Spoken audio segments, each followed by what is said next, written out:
Most people feel that a game must have a detailed story to create an atmosphere to captivate the player into caring about progressing through the game. Well, Hylics says, get in loser, we're going to town. Where? Town. Oh, okay. Hylics is this head trip of a game that could belong in a museum, because really it's a work of art. Mason Lindroth, the creator of Hylics, is a genius with his gnarly visuals and hypnotic soundtrack. I do want to make one thing clear, and that is I'm going to be focusing on Hylics for this video, not Hylics 2, just the first game in the series. With that out of the way, let's move on to...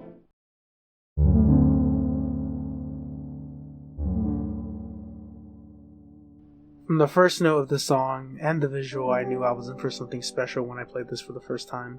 Moving forward, we press start and we are brought to a screen where we move around a character named Dracula. Dracula is never officially called that in the game dialogue, however, in the game files that is what they are referred to as. After pulling a lever, we start Act 1. From the screen where we control Dracula for a little bit, we get lore about Gibby, King of the Moon, and a bunch of other nonsensical speech. The reason that sentences make no sense in Hylics is because of all the dialogue in the game is randomly generated. With that said, let's get into the meat of this game. We are brought into this world playing as one of our protagonists, Wayne, a guy who could make Mac Tonight jealous. We move around our home and explore our environment. Wow, Wayne, I can definitely relate to that. After watching Wayne's TV, it teaches us a new move, a blade of hollow pleather, guards and heals 30% of flesh. As we just saw, the TVs in this game have other uses rather than just entertainment. We can learn new attacks and abilities through watching the different TVs that are spread around the map. After a quick rewatch of Breaking Bad, we move to the town next door and speak to some NPCs and see what they have to say.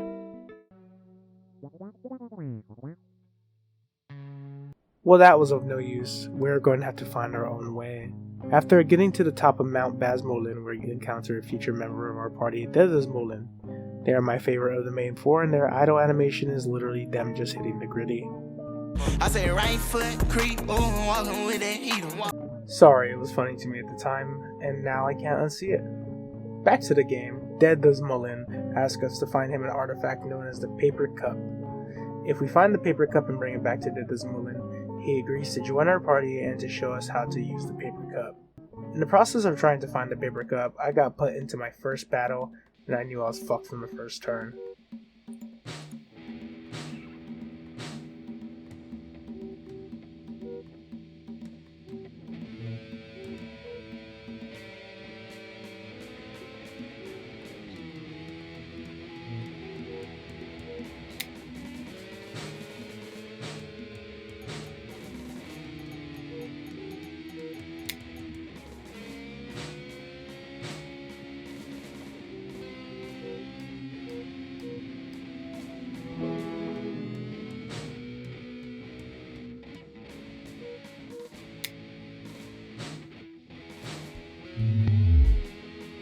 Which shows us the iconic death screen of Hylics, where upon death, Wayne's face melts off. And it's brutal. Continuing on the subject of death, we are brought into the afterlife. Here, after we die, we can put our meat that we got from slain enemies and put them into the meat grinder and give us more flesh, aka our health in this game. We also can talk to fish, make sandcastles, and restore our flesh and will by crashing out on the couch.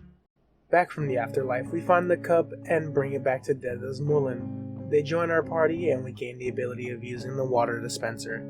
Like the TVs, the water dispenser helps us by improving our will, which is like mana points in other RPGs. There are also other water dispensers around the map that will increase your will every time you take a drink from them.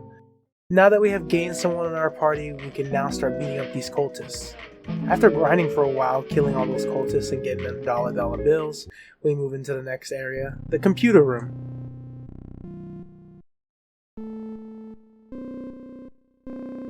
The computer room has these creatures called ambulance skulls that kill us instantly if we touch them, so best to avoid them. With that in mind, we have to get to the warp that is in the middle of the room. Naturally, I used my awesome running away skills to make it to the middle without touching a single enemy and warp into the next zone. The recolored world is a path to our next party member, but before we can get to her, we have to release the bridge and fight a minor boss since he did tell us not to touch the lever. The minor boss is one of the few that are in Hylics that I honestly think is a great introduction to a unique enemy, and that we can expect more to come. After beating the boss, because I am so awesome, we continue our journey across the bridge and warp to Samsnona's house.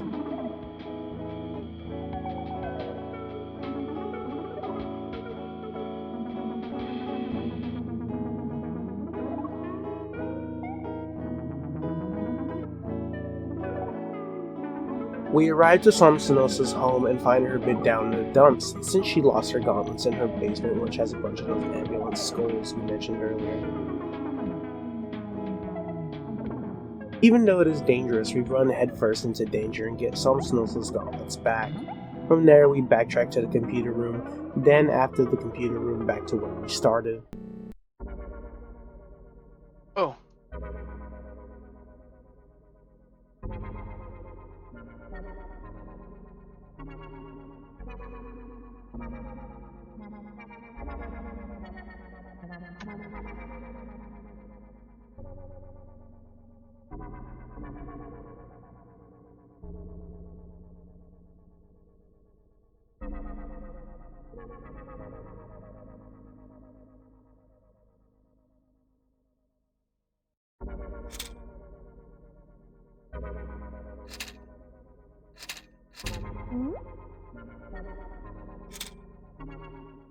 Once again, Dracula has appeared and they drop some more exposition on us. Though it doesn't make very much sense, it seems that they are trying to communicate that we are at the halfway point of our journey and that Gibby will soon be approached. Once returning from Samsnona's place, we have access to the boat. With the boat, we can travel any island that has a dock. A particular island inhabits our next party member. On the island, we come across a cave that has a puzzle to unlock a door within the cave. After failing to solve the puzzle to open the door in the cave, I moved on and went to the next location, which was the graveyard. In the graveyard, there are many tombstones and ghosts. I'm not kidding, there was. Along with that, in certain graves, there were totems that need to be interacted with so that we can move into the next room.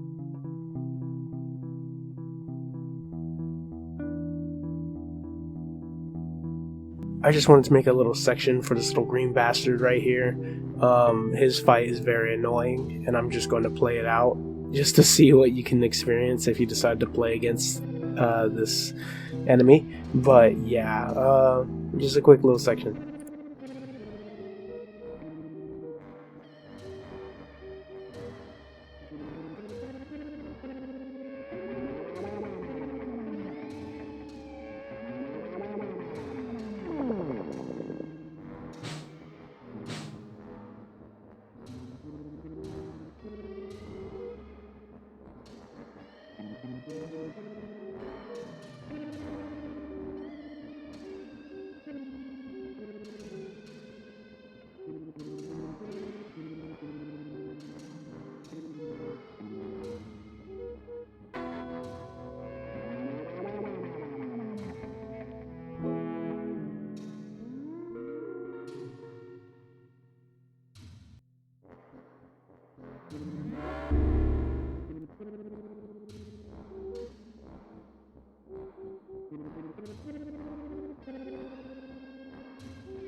Bye to all of you motherfuckers.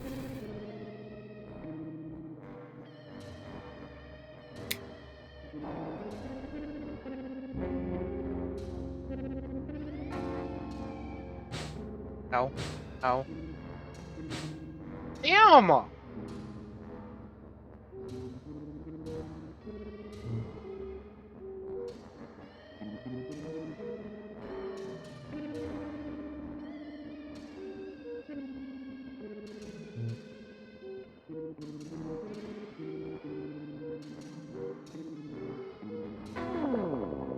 Goodbye, Steeds. Yeah, motherfucker. Fun.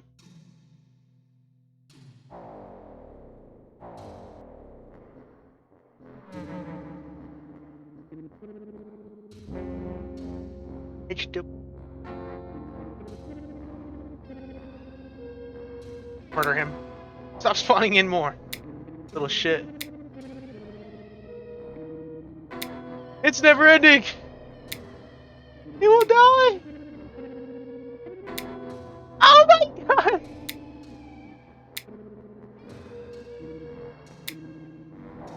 Okay. Christ. We find ourselves in the Hall of Deadly Statues. I mean, it's in the name of what to expect. An NPC even let us know that he has died here a lot of times. So after that interaction, we proceeded to die a lot of times.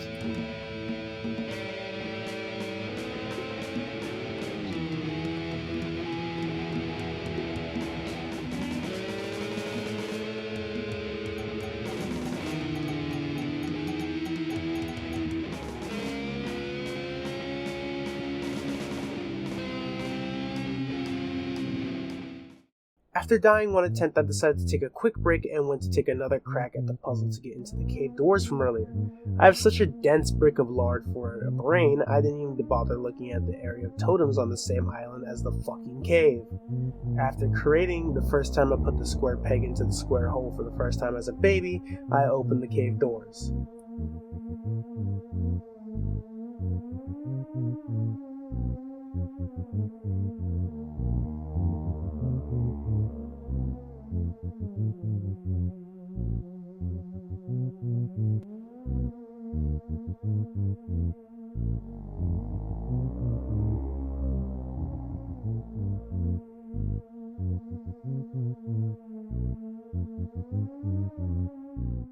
Here we have the first exposure to the hunkiness of Pangorma, though this all is short-lived since Pangorma wants us to fight him because he's waited ages in his vault for someone to have an epic battle with.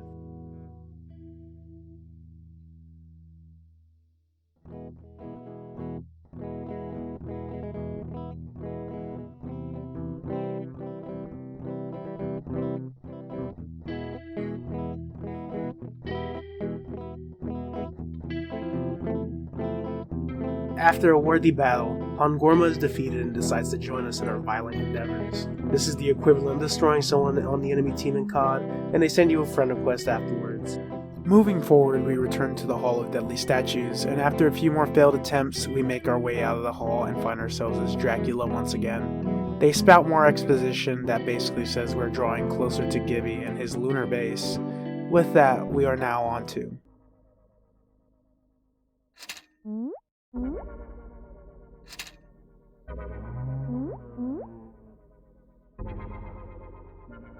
With Act 3 started, we obtain access to the airship, which allows us to access any island on the map. Moving forward, we land on the island, which has a spaceship to get to Gibby's base. We purchase the ship key and some hot dogs from a local street vendor to support small businesses. We get into the ship and attack the guards at the controls and take off to face Gibby.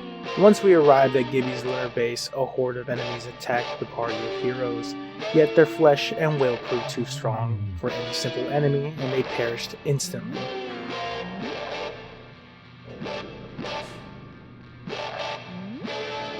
Finally, our heroes enter Gibby's chambers, and we are warned by a familiar victim. Dracula says, "Turn back, it's terribly powerful." Pushing past the defeated narrator, there Gibby rests on his throne. Some dialogue later, we're sprung into battle.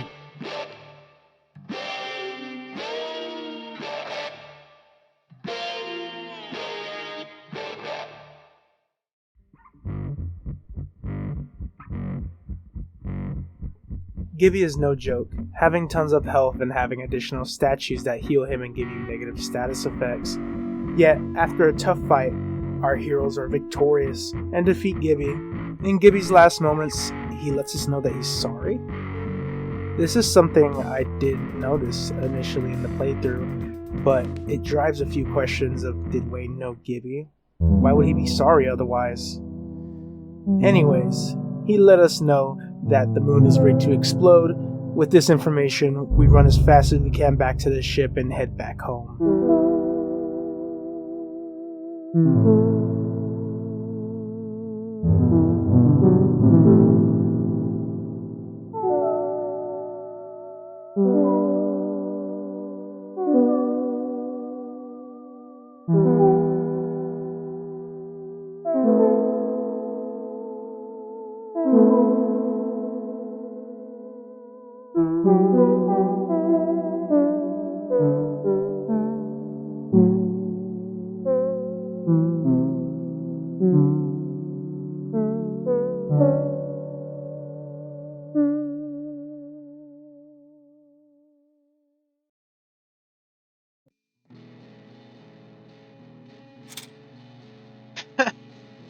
That's really cool.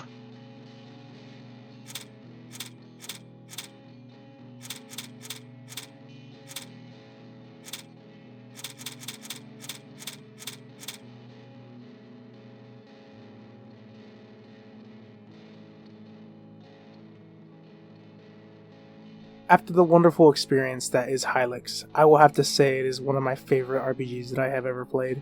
It is so charming and stylistic that you can't help but admire it. In all seriousness, give this game a chance. It's truly whimsical the first time you play this game, and it has so much replayability. Not only that, the price is great for you brokies as well.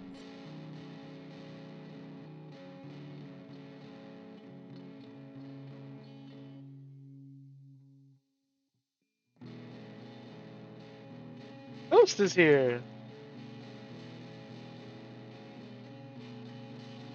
Oh.